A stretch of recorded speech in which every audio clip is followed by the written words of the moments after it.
Tahun 2022, Jakarta Selatan diguncang oleh kasus pembunuhan sadis di sebuah kamar kos mewah yang biasanya dihuni oleh para eksekutif muda dan mahasiswa kaya.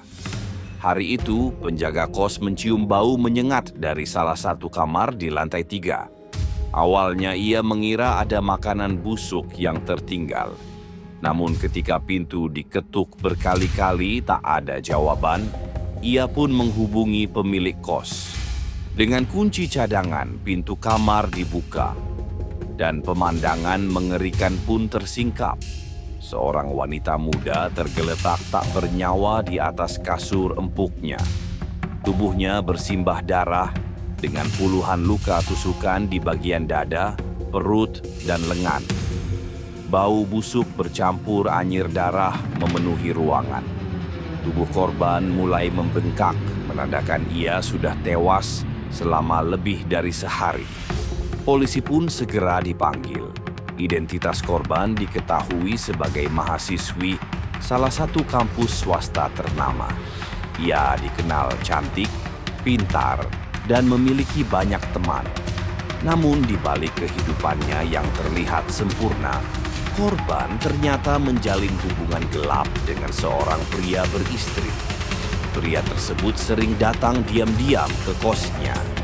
Dari CCTV, polisi melihat pelaku terakhir kali masuk kamar korban 2 malam sebelumnya, membawa tas besar. Namun yang lebih mengerikan, pelaku baru keluar keesokan harinya dengan pakaian santai dan wajah datar, seolah tak terjadi apapun. Hasil penyelidikan mengungkap motif yang membuat banyak orang bergidik. Pelaku mengaku cemburu dan marah besar karena saat berkunjung malam itu, ia memergoki korban sedang membuka dompetnya dan mengambil beberapa lembar uang. Pelaku merasa dihina karena selama ini ia selalu memberi uang belanja korban tanpa hitung-hitungan. Dalam emosi memuncak, pelaku menampar korban, namun korban melawan dan memaki. Pertengkaran berubah menjadi tragedi ketika pelaku mengambil pisau dapur di meja kecil dan menusuk dada korban berkali-kali. Darah muncerat membasahi sprei putih dan dinding dekat kasur.